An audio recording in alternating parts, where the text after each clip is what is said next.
From the KTVB News Group, this is a Decision 2020 special. The race for U.S. Congress in Idaho's 2nd District.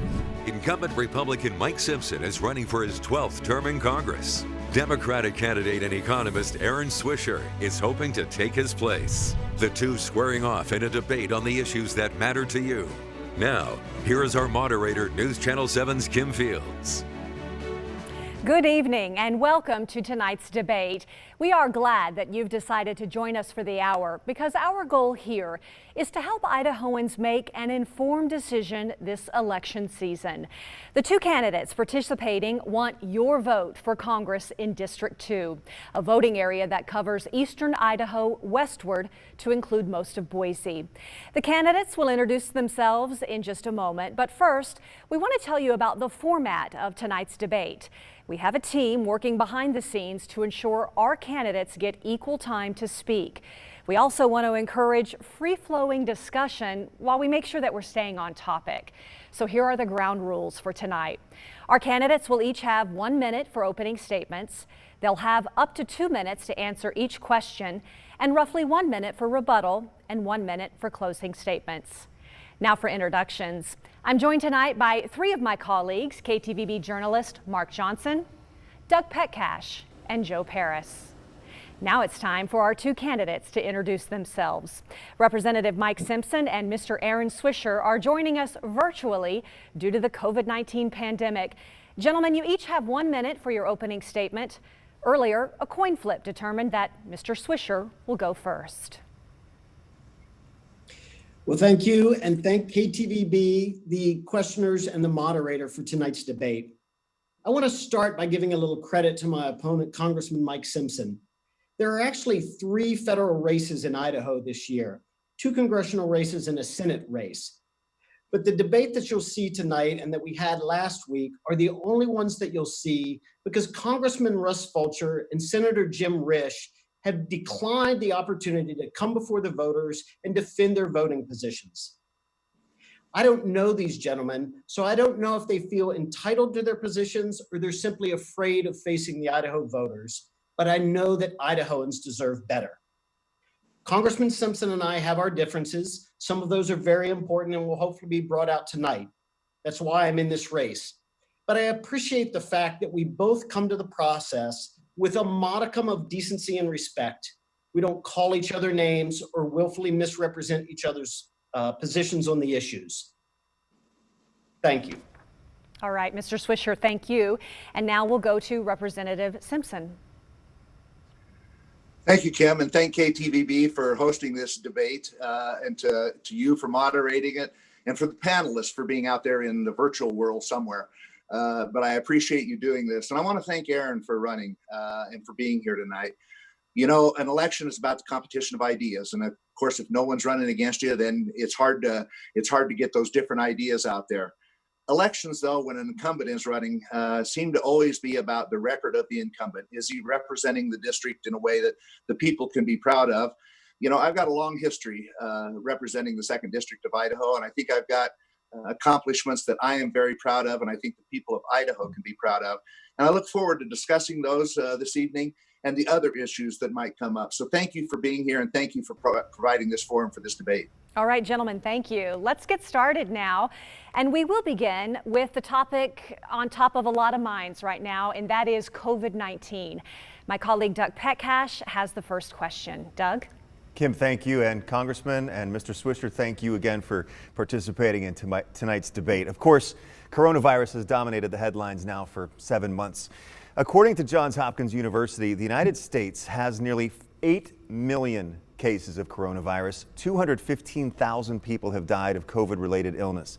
According to the state of Idaho, the Gem State has nearly 50,000 cases and more than 500 deaths. My question for you, starting with you, Mr. Swisher, is what do you think of the federal response to coronavirus so far, and what do you think needs to be done going forward?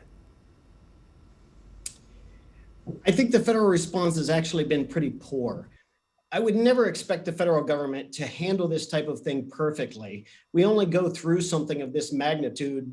The last time we went through it was 100 years ago. So I wouldn't expect the federal government under Democrat or Republican to handle this in a perfect manner. But when the coronavirus came out, when the pandemic started, we didn't really know what we were dealing with. So at the very least, what we should have done was taken the situation seriously and admonished the American people to take the situation seriously until we figured out exactly what we were dealing with. The president didn't do that. He did a hoax. He tried to play it up for political purposes.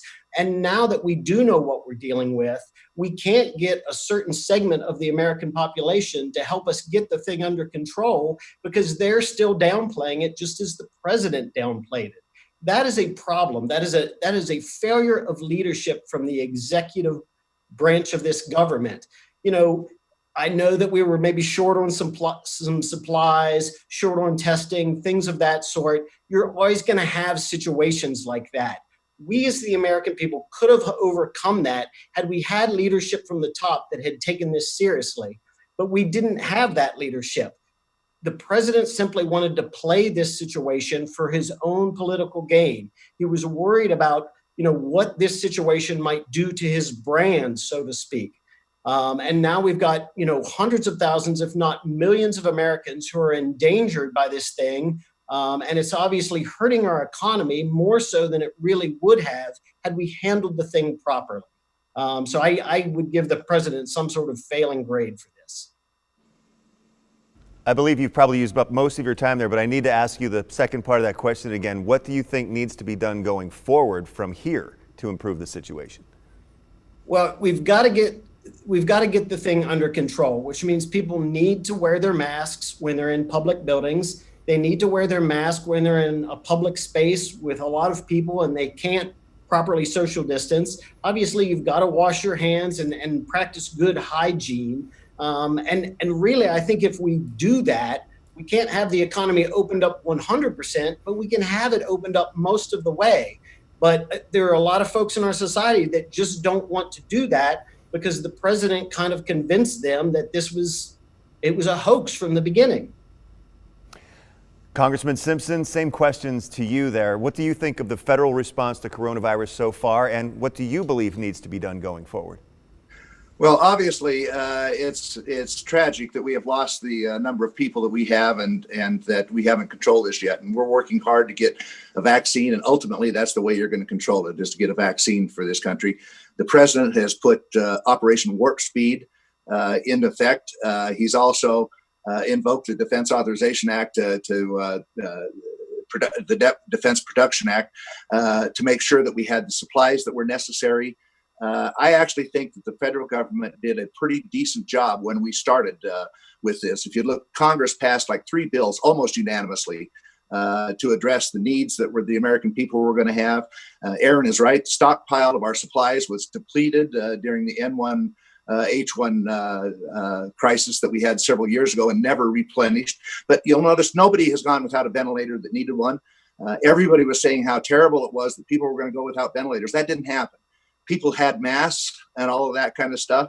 Today, for the first 3 weeks of the pandemic, the experts were saying you didn't need to wear masks. The experts were saying that. Now they've come around and said you need to wear masks. I just saw a report the other day that said 85% of the people that have got COVID in the last, couple months, 85% of them either wore a mask all the time or almost all the time. So there's a question among the public about how effective masks are. I wear one just because I know, I don't know whether they're effective or not, but it doesn't hurt to wear one. And I wish more people would do it. But I think the federal response has been pretty decent, given that we really didn't know how serious this was. When the president banned travel from China, he was called a racist and a xenophobic by the people now saying, oh, he should have done it sooner. So he's getting criticized on a lot of fronts that I don't think are justified.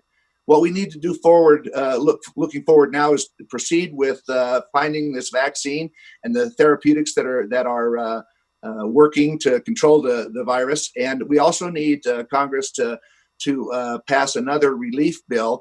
And there's debate right now about how big that should be, what it should address. But we need to extend the unemployment insurance, and we need to extend the PPP program to help those small businesses so that they can retain their employees. But unfortunately, that bipartisanship that existed at the very first of this, when we passed 3 bills, has vanished. And now it has become all partisan, and that's unfortunate. Representative Simpson, let me go back to masks. You said you wish more people would do it. Yes or no, should masks be mandated? I wouldn't mandate masks, but I would encourage people to wear them if they're in the situations that they're going to be around people, that they, as Aaron said, they need to social distance, they need to wash their hands, they need to be cognizant of the fact and respect this disease, that it can be very serious if you get it. I had an aunt that died from COVID about 3 weeks ago, and it's a devastating disease. And we hope that we can control it. But like I say, the only way you're going to totally get it under control is by the vaccine. But yes, masks, I believe, should be worn just as a matter of common sense. But you don't believe should be mandated? I wouldn't mandate that, okay. no. Mr. Swisher, the question to you, do you believe that masks should be mandated? Well, the White House's own coronavirus task force has suggested that states mandate masks and, if need be, enforce that with a fine in order to get compliance. I do think people should wear masks. I think it helps deter the spread. I want to touch on a couple points that Congressman Simpson made. A lot has been made of the president's travel ban from China. Even after the travel ban, there were hundreds of flights that came from China and tens of thousands of people. So it wasn't a complete ban. And if you look at the outbreak of the virus in New York, which was one of the original hotspots, that came from Europe. And so I don't think there's any way that you can look at the federal response and say, yeah, we did a good job with this. Once again, I wouldn't expect it to be perfect, but there are some obvious ways in which our government from the top down failed us in this pandemic. Again, yes or no on the mask mandate from you, Mr. Swisher? I do think you should have some sort of mandate. Okay. Look, if you go to some place like China or Japan or any of the Asian nations, anybody who has a cold is wearing a mask, not for themselves, but for everybody else. That's all that we're asking people to do, is just think of their fellow human beings, think of their fellow citizens. The fact that we can't get people to do this is really astounding. All right, Mr. Swisher, thank you. Let's continue to stay on the topic of coronavirus. As I mentioned at the top of the debate, it is top of mind for so many Idahoans. Yeah. But let's move on to another issue on the coronavirus. And Joe, you have a question now that you can chime in with. Thanks, Kim. Well, medical experts have said for months that to get out of the coronavirus pandemic, a successful vaccine is absolutely key. With that in mind, a report done by Pew Research from September shows that there's a significant distrust in the government, specifically the federal government right now. People just aren't sure what to think. Now, with that said, how do you convince people across the United States to trust the government and to take a vaccine to move everyone out of the pandemic? Without a successful vaccine, without enough people taking it, it's pointless.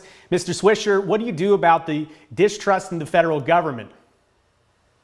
Well, all of us and all of our elected officials really need to help build faith and trust in the federal government and the institutions, the nonpartisan institutions that are there for our benefit. Unfortunately, you have an executive that is telling us that we shouldn't trust the government, that we is kind of encouraging us not to trust things like the Postal Service, the voting system, the CDC and the FTC. This is a serious problem. These institutions are there for our benefit. They're not to be politicized. And unfortunately, we've got a president who is politicizing them, hoping that it is going to bring him some sort of political gain. That is the problem from the top down. There's always going to be a certain segment of folks who don't trust the government, and we should all to some degree be skeptical. But we have an administration that is just breeding fear and mistrust of the basic civil servants that go out every day to help our citizenry and protect the country. And Congressman Simpson, obviously you work for the federal government, you represent Idahoans. How can you convince people watching tonight that they can trust the federal government and their rollout of a vaccine?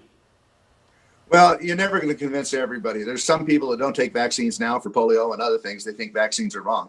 That's just some of the American people. That's their freedom to make those decisions. But when you got a vice presidential candidate saying, oh, I wouldn't trust the government and I wouldn't take the vaccine if it was developed, who's undermining the credibility of the CDC and the Food and Drug Administration that will have to approve these vaccines?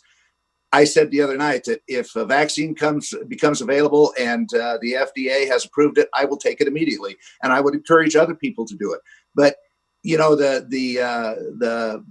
criticism that Mr. Swisher seems to place on the president for everything that he does and sees through this whole pandemic, I get a kick out of listening to the Democrats say, oh, it's been terrible. The response has been terrible. The federal government hasn't done their job. It seems to me that the only thing, but when you ask them, what would have you done differently? They have no ideas of what they would have done differently. It seems like the only thing they want to do is shut down our economy and open our border. And that's a problem, frankly. Mr. Swisher, do you have a response to that? This is kind of a lively discussion right now. Do you have a response? Absolutely. The first thing I'd have done was tell the American people to take it seriously, not tell them it's a hoax. If the vice presidential candidate from the Democratic side has said that she won't take the vaccine, I am not aware of that. And I would oppose her if she did say that. I will take the vaccine when it's available because I trust our government and I trust those institutions that are there to protect us, as long as they are not being politicized. I'm not here to kind of let the president go free. There are serious problems with his response to this. He was playing it for political purposes. That was obvious. Congressman Simpson, was your party, President Trump, were you playing it for political purposes? Nobody was playing this for political purposes. Anybody that thinks that the coronavirus helps them politically is crazy. We are desperately trying to solve this problem and desperately trying to find the vaccine that I would encourage every American to take. And if you haven't seen your vice presidential candidate, you should have watched the debate. She said it on the debate, and she said it several other times, as have other leading Democrats, that, oh, I don't believe we should take that vaccine because I don't trust President Trump. Well, it's going to be developed by companies, private companies. It's going to be approved by the FDA and the CDC. So that they're undermining the credibility of the very institutions that Mr. Swisher and I both agree need the public support and need the public confidence. Okay, let's move on. We'll take a question now from Mark. All right, let's talk about economics now. And Congressman Simpson, you touched on this minutes ago. You've been working on helping small businesses out during the pandemic. We've seen a lot of stories and done them about large businesses with thousands of employees getting aid, while some small businesses right here said they didn't get it. You just signed the discharge petition for small businesses, which calls for an extension of the PPP through the end of this year. The question, what assurances do those businesses who need it have that they'll get access to it before it goes back to the Shake Shacks and Ruth Chris's of the world again? Well, the PPP program that was originally put in, we knew that there would be challenges in getting that money out. It went out through the Small Business Administration, and this is the first time we've ever done anything like this. There were normally the Small Business Administration deals with about 1,700 lending institutions that work with them on a regular basis, that know their procedures and so forth. They're now dealing with over 6,000 lending institutions. So we knew that there would be errors, there'd be mistakes, that type of stuff. Our hope is to correct those in another COVID relief bill. But there is $143 billion that is sitting in the PPP program that has not been spent, that has not been released to these businesses. And the program expired October 1st. What we want on our discharge petition is to say extend that deadline so that that $143 billion can get out and used for what it was intended to be used for. So far, Speaker Pelosi and the Democrats have not been willing to just extend that deadline to use the money that's already been appropriated because they want ballot harvesting and they want all the other stuff that they put in their Crazy Heroes bill. Mr. Swisher, you're an economist. You know the divide between the GOP and the Democrats on this. What say you? I think we have a general problem in Washington. Anytime the government is handing out money, the biggest and most profitable corporations are going to be there at the trough trying to get their share of it. And I can appreciate some of the things that the Congress did to try to make sure some of this money went to small businesses. But the problem really is that our economy was weak from the get-go. Folks will tell you that it was very strong, but if people don't have good paychecks to where they can save for rainy days or events like this, then when events like this happen, we're all reliant on the federal government, and you're going to have the problems that are there when the federal government is handing out money. What I would have liked to see, and what I was advocating 2 years ago and have advocated for decades, is an economy that is more fair to working people so they can meet their general needs.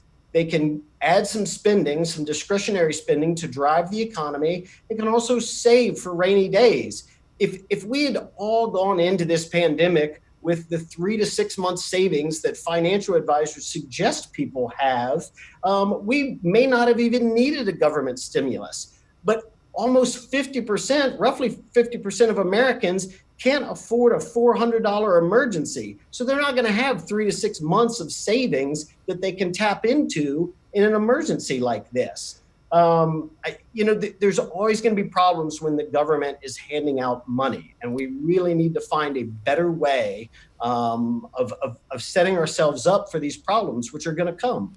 All right, along those lines, this is a big topic, and we would be remiss if we didn't touch on this. We heard Joe Biden and Kamala Harris talk about not raising taxes for anyone making under $400,000. Now, Mr. Swisher, you've gone a bit farther, saying your plan is to cut taxes on anyone making $500K or less and raise taxes on anyone making $1 million or more. You talk about closing loopholes for the rich, the CEOs, while also raising the minimum wage to $15 an hour. You're looking to be elected to office for the very first time. Those are three very, very big proposals that haven't gotten very far in Washington. Why would you succeed, and where would you start? Well, Washington has been led for a while now by people that really concentrate on helping those at the top and not those at the bottom. And we really need to change that focus and that attitude.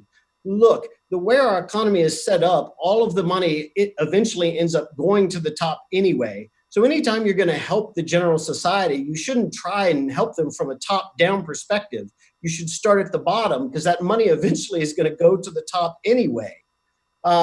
You're right. There are different proposals in Washington and different ideas of who should maybe pay more taxes and who should pay less. My proposals are a little different than what it sounds like Biden and Harris are proposing, but they're generally the same. We recognize that the working class Americans have kind of been shafted by this economy. They need a simpler tax system where they're paying lower taxes, and that includes a lot of small businesses. But on the other hand, we've got a lot of CEOs who have been shipping our jobs overseas for their own economic benefit. They've been backdating their stock options. They've been engaging in all sorts of corrupt and greedy behavior to bring in millions of dollars that they essentially haven't earned. If we raise taxes on that income, above $1 million a year, we will eliminate all that greedy and corrupt behavior that's been undermining our economy. Mm-hmm. All right, Congressman Simpson, a lot to unpack there. How much do you align with the Donald J. Trump feelings of economics? Well, let me put it this way. When Donald Trump inherited this economy, it was growing at about a 1.8% rate, which is the slowest recovery we've had since the Great Depression. And they were very proud of that 1.8% growth.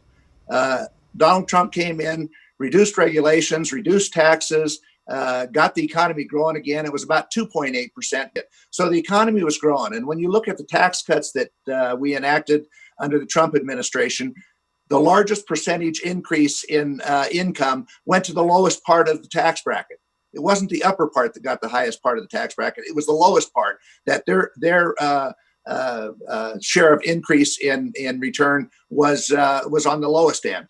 Should have been more. We could discuss that. But every time we reduce taxes, when we did it with the Bush tax cuts back in 01 or 02, everybody said, oh, it just went to the rich. The reality is that if you looked at taxes paid to the United States government, the higher income people paid more of a percentage of the taxes than the lower income people did after the tax cuts. So were the tax cuts fair? I think they were. And I think those people that got a tax break would be very happy with the tax cuts they got and the increase in the child tax credit and other things. When the Democrats say, are they going to repeal the Trump tax cuts and they're not going to increase taxes on anybody, that's just false. You're going to repeal the Trump tax cuts. You're going to repeal the doubling of the child tax credit. That's going to be a tax that's going to hit every family. So I don't go along with their economics. The reality is that we had a strong, growing economy before the pandemic hit and put the world economy in debt. Okay, we do need to move on. We're going to stay on the theme of the economy, though. But Doug, you have the next question. Yeah, a direct question about the minimum wage. The federal minimum wage is $7.25 an hour. It has been for quite a while. Congressman Simpson, is it time for the federal minimum wage to be increased? And could that even be done in Washington with the climate right now? I don't know that anything could be done right now with the climate in Washington, but I wouldn't go out and impose that minimum wage on small businesses that are trying to get back on their feet. When you talk about the difference between large businesses who got some of the PPP program and small businesses, I'll tell you that employee that worked for a large corporation, his job is just as important as the person that works for a small business also. And what this was done is to make sure that employers kept employees on the payroll and didn't send them, they didn't lose their job. And that's what that was intended for. But to impose the minimum wage on small businesses now, I think would be a huge mistake. And for you, Mr. Swisher, should the minimum wage be increased? Yeah, and I'm going to approach this by talking about something that Congressman Simpson brought up. He said that the Obama recovery was the slowest recovery we'd ever seen. And that's right, it is. Do you know what the second slowest recovery was? The Bush recovery of the early part of this century. You know what the third slowest recovery was? The Clinton recovery of the early 90s. The reason that these recoveries get slower and slower is not because Obama had a poor economic plan. It's because income disparity is getting worse and worse. It makes everything harder to solve. So yes, we need to raise wages. We need to raise them from the bottom up. We need to make sure that people who are going to work 40 hours a week can meet their basic minimum needs and hopefully also have some discretionary spending left over to help drive the economy. Mike Simpson thinks you grow the economy by giving people tax cuts. You can't always give tax cuts. What happens once the tax rates hit zero? You don't have any place to go. The best way to grow the economy is to make sure that people drive the economy with their consumer spending because they have a good paycheck, a good fair paycheck from the job they work. If you're trying to drive the economy through continual tax cuts, having the Fed print more and more money, or having the government give out more and more programs, you're not getting the economics right. We need better wages in this country, and it's time to raise the minimum wage. Mr. Simpson, I want to give you a chance to respond to that. Do you have a response? Yeah. Let me respond to that. I would think that the economist would understand that the way you drive wages is by increased competition. You get unemployment low. When you got unemployment down at 3 or 4%, guess what? The competition for those employees increases, and employers have to pay more in wages in order to maintain those employees. And that's what you saw happening. That's the way you increase wages, not by the government coming in and mandating what you have to pay and so forth. Okay, I like a good lively debate. I see you raising your hand there, Mr. Swisher. Go for it. Yes, he made this same point 2 years ago, and he was right at the time. Wages were coming up, but then wages dropped off and actually fell from then until the end of 2019, even though unemployment was tight. So yes, theoretically, a tight labor market does drive up wages, but it doesn't work all the time, and it doesn't work perfectly. The government should set a floor under wages to make sure that all Americans working 40 hours a week can meet their basic minimum needs. Look, this keeps them from being reliant on the federal government. That's what conservatives want. I just don't see how Congressman Simpson can be so opposed to this when the ultimate outcome is the thing that his party has been clamoring for. Okay, Mr. Swisher, I need to cut you there. We do only have an hour tonight. I say I like a lively debate, but we still only have 1 hour. And we do want to make sure that we include as many topics as possible. So let's kind of keep this going with another topic. So Mark, I'll let you ask the next question. Okay, let's move to education. Idaho, as you both know, has for a long time ranked at or among the bottom in the country for funding for our students. The national average is around $13,000 a student. We're right at $7,000, and our classrooms reflect that, with many of our teachers forced to purchase their own materials for their classroom from their own pockets. It's primarily a state budget issue, as the Constitution mandates, but with tens of billions of dollars of federal money going to fund public schools, a lot of it coming right here, how engaged are you, or will you be, on this really, really critical issue for Idaho? Congressman Simpson, we'll start with you. Well, you're right when you say it is primarily a state issue. Education is primarily a state issue. Federal government has a role in funding for, like, the IDEA program, and we've always said that we would pay 14% of the cost, and we've never even approached half of that.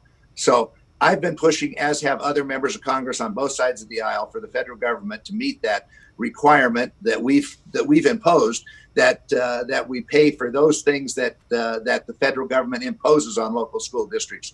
The challenge is, talk to most superintendents and stuff, they will tell you that about 5% of their funding comes from the federal government, but about 95% of their regulations come from the federal government. We need to let the states control education, and the federal government should pay for those things, as I said, that we impose with federal law. Mr. Swisher. Well, I actually kind of agree with Congressman Simpson on this. For the most part, it is a state budget issue, and the state of Idaho really needs to get its priorities in order and start to prioritize the education of our kids. I don't think the federal government is supplying the funding that they should be supplying, and they should actually do better, providing that money to the states. If you want to do that without any strings, so be it. But I think the federal government does have to come up with a little more cash. I want to chime in here. I'm a parent of 3 Idaho school students, and I'm concerned about funding, as are a lot of parents. But right now, when we're thinking education, we're thinking COVID-19. I want to ask Representative Simpson first. Should schools be fully reopened right now with in-person learning? I'm not in a position to make that determination. That should be left to the state of Idaho, to the local school districts, and the parents and teachers of how and when they want to reopen the school district. I think the government, one of the things that we will want to put in our Corona package, if we can get one done, and I suspect we will after this election, would be to help the schools financially, because we've learned a lot through this. We need to increase our funding for broadband, because we found that the students, when they go out and try to virtually learn, they don't have access to broadband in a lot of rural Idaho and stuff. So across this country, we need to increase funding for broadband, and I think you'll see that in any future endeavor. But to whether schools ought to open, it's so different across this country, and it's so different across this state. I'm sure there are some schools that could open and do it in person, and others that probably should still be doing it by virtual learning. So I would leave that to the state and local people. Mr. Swisher, same question to you. Should schools be fully reopened right now with in-person learning? I also agree that it's a case-by-case basis, based upon locality. I think the federal government should give some guidelines and some advice to state and local governments, but ultimately it depends upon the situation in that area where the school is. This is one of those areas where we could invest in if we weren't continually giving more and more tax cuts to rich people. We have just cut the revenue for the federal government down to the bone. We're not paying our bills as it is. And then we have people from the bottom up saying, hey, we need more money for things like education and transportation and infrastructure. And there's just no money because the government has just constantly given tax cuts to the folks at the top. That's really what we have to stop doing. Okay. As I said, I want to try to get to as many topics as possible. So let's switch gears. Let's talk about the issue of healthcare now. And for that, we turn to our Joe Paris for the next question. Joe? Well, a big conversation across our country right now, the Affordable Care Act, commonly known as Obamacare. The Supreme Court is set to take up the case coming up on November 11th. It's well documented that for years now, Republicans, some have said that the Affordable Care Act is terrible and that it needs to be repealed and replaced with something else. So my question first to you, Mr. Swisher, should the Affordable Care Act be replaced? And if so, what is a better idea in its place? I am not for repealing the Affordable Care Act. If we do replace it, we have to replace it with something that is better and stronger. And I haven't heard any ideas coming from the Republican side of the aisle, unfortunately. They have been fighting, Congressman Simpson included, for over a decade now to repeal this thing, not trim it, not trim around the edges or keep the good parts and get rid of the bad parts, but get rid of the whole thing. Congressman Simpson has voted over 60 times to repeal this bill. And now they've got this train rolling to the point where it's not even in their hands. Like you said, the Supreme Court is going to rule on this right after the election. And if they get their way, they're going to have a 6-3 majority on the Supreme Court. So there's a lot of folks here in Idaho who voted for the Medicaid expansion, which was part of the Affordable Care Act. There's 90,000 Idahoans who have health care today that didn't have it before because of that Medicaid expansion. They're going to lose their health care. That's a serious issue. Congressman Simpson has health care. He has health care paid for by the taxpayers, and it's probably pretty nice. But Republicans don't want other people to have health care paid for by the taxpayers for some reason. Look, my wife has been battling breast cancer this year, and she's going to beat it. But let's assume at some point she wants to switch jobs and therefore switch insurance. If you lose the provision that prevents people with pre-existing conditions from getting health insurance or being covered under their new health insurance, if her cancer crops back up, that could be considered a pre-existing condition. That's a serious problem that a lot of Americans face. The Affordable Care Act fixed that, and Republicans want to get rid of it. Congressman Simpson, to you now, what do you believe should be the fate of the Affordable Care Act? Does it need to be replaced, and if so, with what? Yeah, I do think it needs to be replaced, but first let me correct a mistake that Mr. Swisher made. I don't know if you understand this. I pay $10,000 a year in premiums for my health care. $10,000 a year, over $10,000. And it's a $5,000 deductible. I am on the District of Columbia Health Exchange, Obamacare. In fact, when I wanted to join the Idaho Healthcare Exchange, I couldn't because the law required me and my employees, even those that work in Idaho, to be on the District of Columbia Health Exchange. That's how crazy this law is. But it is a law that is going to fail on its own because of its own weight. The reality is when this was sold to the American people, it was, if you like your doctor, you can keep them. If you like your healthcare plan, you can keep them. It's going to save the average family $2,500 a year. None of that was true. Obama kept repeating it. His advisors said, don't say that anymore because it's not true, but he kept repeating it. That's how it was sold to the American people. And when we talk about the number of people that have gained access to healthcare under Obamacare, the reality is there's even more people that have lost their healthcare, but they don't say they're uninsured. They say they're self-insured, but they've lost their health care plans because of Obamacare. What we need is a health care plan that puts more competition in the marketplace. That's what keeps prices down. Right now, over half the counties in America have one option. That's not competition. I just saw Joe Biden, his digital ad that it comes out and it says, Biden's health care plan, more competition, lower prices. That's what they said 10 years ago when they enacted Obamacare, and just the opposite has happened. There are provisions of the Obamacare legislation that Republicans support. Pre-existing conditions, not being able to discriminate against people. There is a bill in Congress that I am a co-sponsor of. There's a bill that we passed in the House 2 years ago that made sure that people with pre-existing conditions were covered, that wasn't held against them. It also made sure that we didn't discriminate against women. It also made sure that you could stay on your employer or your parents' health insurance until you were 26. Those are bills that I'm co-sponsor of. Those provisions will remain, but the Democrats are trying to scare the hell out of the American people, saying, oh, if you got a pre-existing condition, they're going to take away your health care. That's just simply not true. I don't know how this is going to come out on this Supreme Court decision. I don't know how any one of these people are going to rule on it. I don't know about the current nominee before the Supreme Court, how she would rule on it. So we'll just have to see how it works.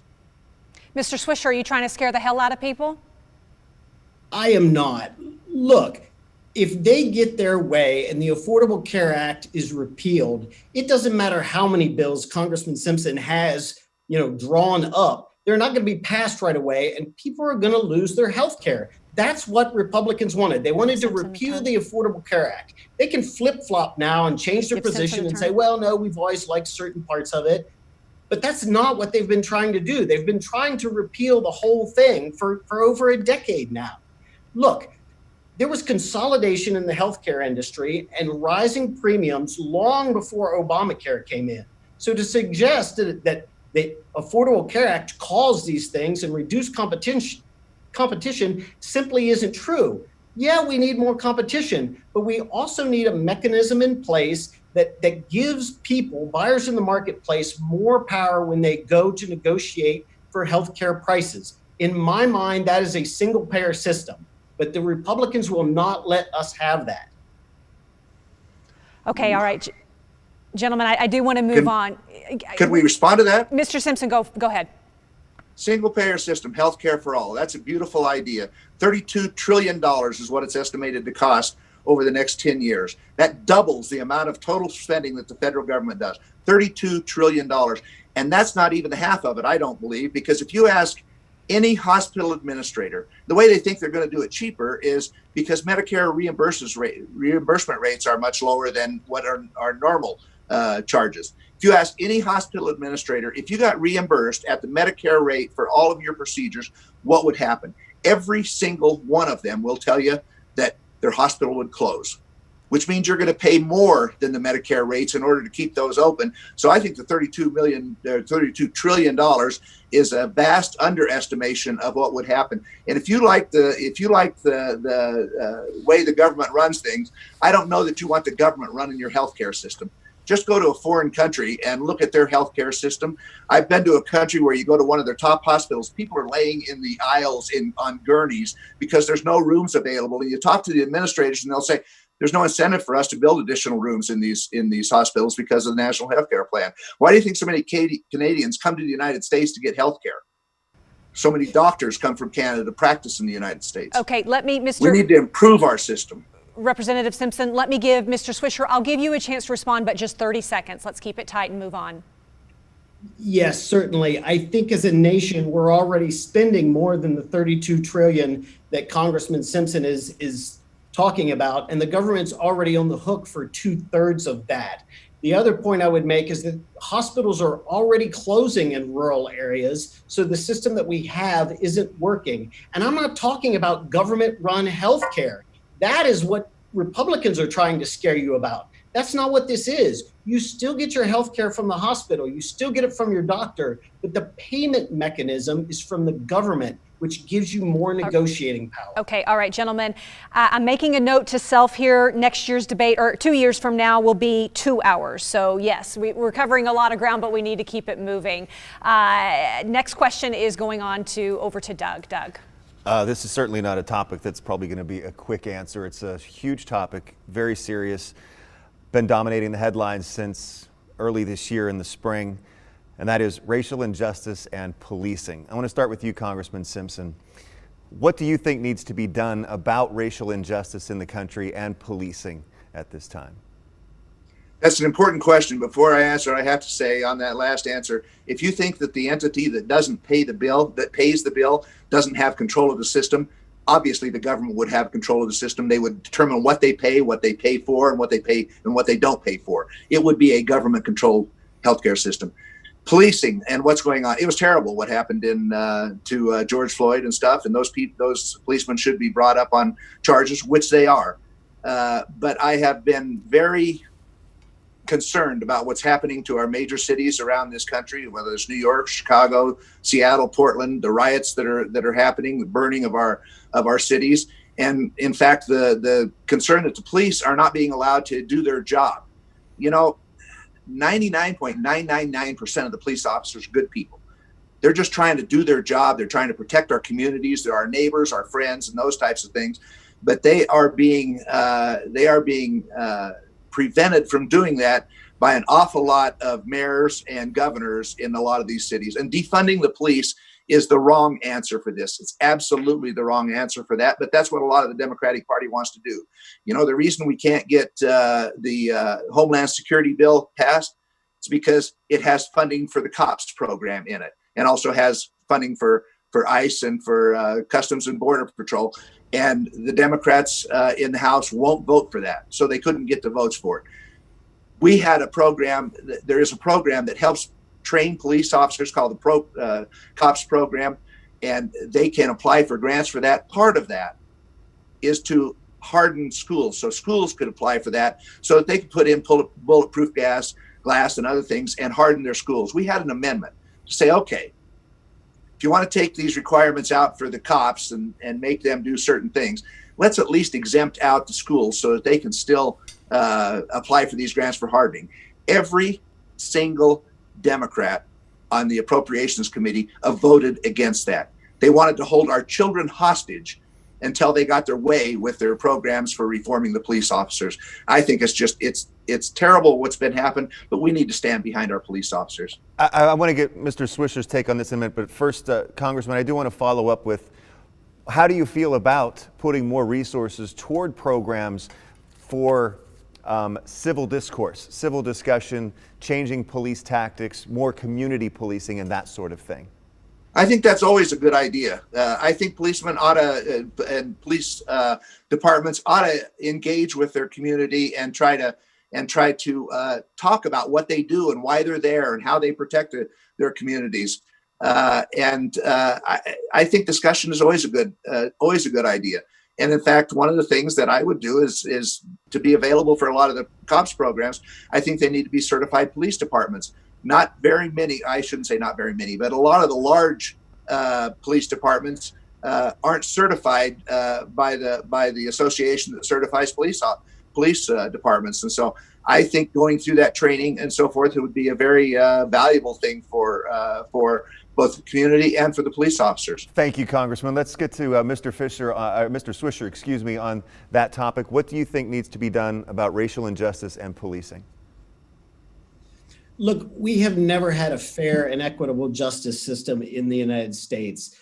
We have one justice system for those at the top 1%, and then a justice system for everyone else. We have a justice system for white people, and we have a justice system for minorities.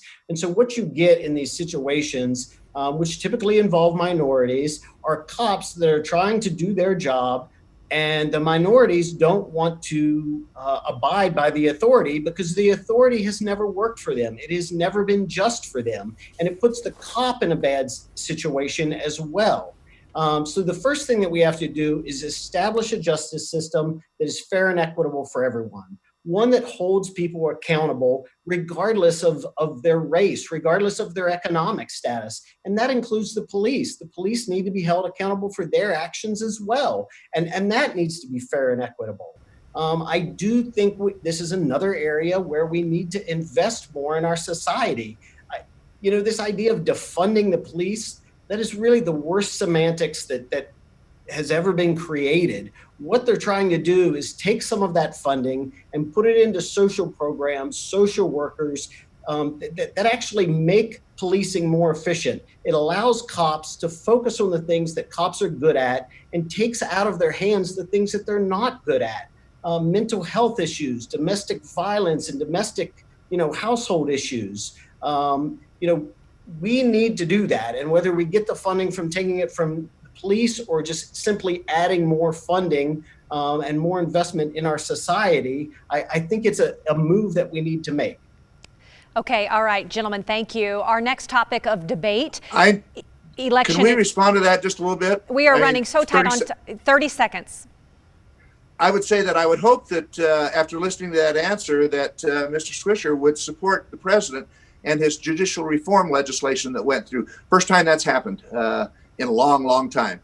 And the president pushed that and got it through, and it does just what he addressed about the unequal sentencing and justice system that we have in this country. All right, gentlemen, thank you. We're going to move on to another topic of debate here, and that is election integrity. Joe has that question. All right, Kim. Well, of course, with the coronavirus pandemic and an election only 20 days away at this point, millions of Americans will be casting their ballot through the mail, those absentee ballots. Now, on that topic, President Trump has said very bluntly that he believes with the mass use of mail-in ballots that the election will be fraudulent, that there'll be mass fraud, and you may not be able to trust the results. Critics of the president say that he's gone too far, he's wrong, and he's promoting a false narrative. Now, here at home in Idaho, I've talked with the Secretary of State's office and several clerks across Idaho, and they all tell me they have confidence in the election, both at the polls and through the mail. First for you, Mr. Swisher, do you believe in the complete integrity of the 2020 November general election? I believe in the general integrity of it. I think there are going to be problems. I think those problems will be few, but the media will probably make a lot of hay out of them. But I think for the most part, yes, we should trust our electoral system. Look, the fact that we're even discussing this is just a shame. We are one of the richest nations on the face of the planet. Our system of government is founded upon giving people the opportunity to have their say by going to the polls and voting for the people who represent them. The fact that Democrats and Republicans can't come together and make sure that this system works makes you question the belief of those folks in the system. I believe in the voting system. Until I see evidence otherwise, I think we've got a good system, and I think we need to strengthen it and improve on it. Congressman Simpson, do you believe that President Trump has a point and there could be reason to possibly question the results or the process of mail-in ballots? I wouldn't question the results. I don't think that's the right thing to do, but I think it's going to be a narrow election, and I think the general public is going to question it. Mail-in ballots are a problem. That's different than absentee voting. Absentee voting, you request a ballot, they send it to you, you fill it out, you send it back in. Mail-in elections that they're talking about now, they send a ballot to every registered voter in their district or in whatever the precinct is.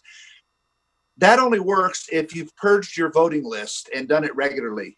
Just recently in Los Angeles, a judge ordered them to remove 1.5 million potential voters from their list because they hadn't purged their list for years.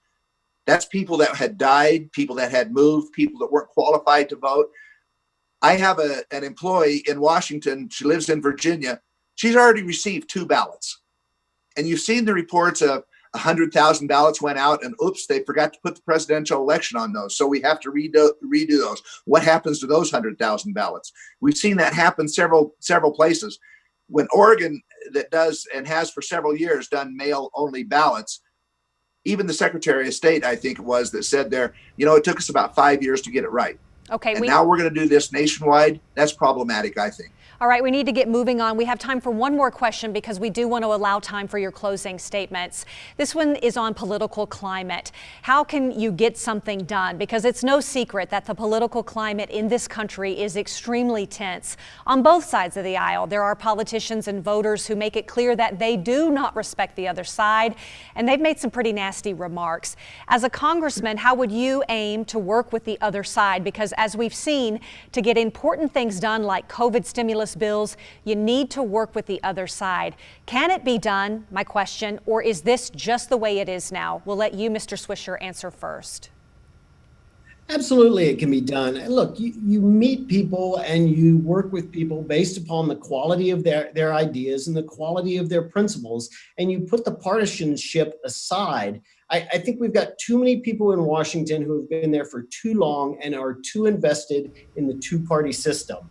We need to get those folks out and get fresh folks in who aren't invested and haven't been, supported by one party or the other with tons of money for years and years and years. Look, when I talk with somebody, I don't care if they're a Democrat or a Republican. I care about whether they're just or unjust, whether they're rational or irrational. What is the quality of their thoughts? Can they think critically? That's what's important to me. Representative Simpson, same questions to you. Can we come together? Can this be done, or is this just the way things are now? It is more partisan now than it has ever been in the time that I've been in Congress, and that's unfortunate. There are an awful lot of people on both sides of the aisle that want to work together. On the Appropriations Committee that I serve on, we work together, both Republicans and Democrats, to come up with the appropriation bills. We do it in a bipartisan fashion. But it's not just Congress that is divided right now. The American people are divided. When you look at what's happening across this country, I'm concerned about how divided this country has become. That's reflected in Congress, unfortunately. But, I've got a history of working across the aisle. If you look at some of the legislation that I've done, it's taken bipartisan support to get it done. I don't really care where that support comes from. When I've got something that I want to do, I'll work with whoever it takes to get it done. And that's the way I've operated for the last 20 years, and that's the way I would continue to operate. But both parties have moved further to the right and further to the left and left out those people, frankly, that either have decided not to run again because it's become too partisan, or have been beat in their primaries by people on the extremes. And that's what's happened in Congress, unfortunately. All right, gentlemen, thank you. We've heard both of you, the candidates, debate on a number of very important issues facing voters this election season, and we thank you for that. But it is time now for our closing statements. And Mr. Swisher, you get to go first. Well, I want to thank KTVB again for putting on tonight's debate, and for the folks at home tuning in. The other night, a neighbor of mine crossed the street, and he said he noticed that I was running for Congress, and he asked what party I was from. I told him I was a Democrat. He told me that he was supporting Donald Trump for president. There was a lot we could have fought about, and there was a lot we could have disagreed about. But after talking with each other for 5 or 10 minutes, I think we both realized that we're both just working class people who feel like we've been left behind by this economy, and we're both looking for a solution. When we were done, he said he'd consider me for his vote. I know that Idaho is a Republican state, but I'm not here promising a bunch of government giveaways, a socialist system, or supporting a bunch more Antifa militants out in the street.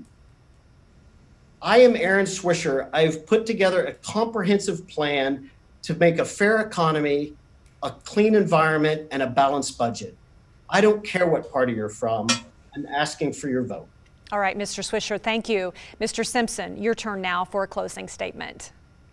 Well, again, thank you, Kim, and thank the panelists for being here tonight, and thank all of you for tuning in. And thank you, Aaron. I always enjoy our discussions on this, and I'm sure we'll have more of them in the future, regardless of who wins this election. But, I've got a history of being able to work things out for the state of Idaho and accomplishments that I'm very proud of.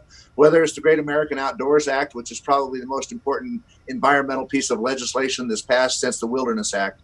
That was a bipartisan act. I was the lead Republican, and it was based on a bill that I introduced 3 years ago. Whether it was the fix for the funding of wildfires, again, a bipartisan support bill that was supported by both Republicans and Democrats. Whether it was the Boulder White Clouds Wilderness bill that I worked on for 15 years and passed with bipartisan support in both the House and Senate. So I've got a history of working in a bipartisan fashion. As I said, I've got goals to accomplish. I've got things to do for the state of Idaho, and I will work with whoever I have to get to accomplish those goals. When you look at the growth of the Idaho National Laboratory and what's happened while I've been in Congress, that's something I'm very proud of. So as I said, I'm proud of the accomplishments I've had for the state of Idaho, and I would ask for your vote on November 3rd. All right, Representative Simpson, thank you. Mr. Swisher, thank you. And thank you for being with us as well tonight. And don't forget to check out KTVB's voter guide. You can find that right now at ktvb.com. Our voter guide provides you with everything you need to know this election season, including information about voter registration, how to request an absentee ballot, and much more. Again, that is at ktvb.com. Again, thank you for watching, and have a good night.